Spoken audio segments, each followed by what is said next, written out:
External player سب سے زیادہ اس کا فائدہ اٹھا رہے ہیں، جو ہمارے دشمن ہیں اور جو ہمارے دوست کی شکل میں دشمن ہیں۔ اس کی ریزن کیا ہے؟ اس کی ریزن یہ ہے کہ ہم آپس میں دست و گریبان ہیں، ایک دوسرے کے گریبان پھاڑ رہے ہیں،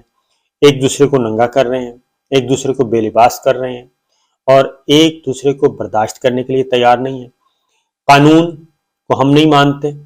جوڈیشری عدلیہ کو ہم نہیں مانتے، رول آف لا کو ہم نہیں مانتے، پارلیمان کو ہم نہیں مانتے، پارلیمان کی بالادستی کو پار پار کیا، آزادی صحافت کو ریزہ ریزہ کیا، جوڈیشری کی آزادی کو ختم کیا، اور اس وقت پاکستان میں مائٹ از رائٹ ہے، لاٹھی جس کی لاٹھی اس کی بھینس، جو جتنا طاقتور ہے وہ اپنے مفادات کا تحفظ کر رہا ہے۔ کسی ادارے کو بھی، کسی بھی ادارے کے کسی بھی فرد کو آپ ٹچ کرتے ہیں تو وہ کہتے ہیں کہ یہ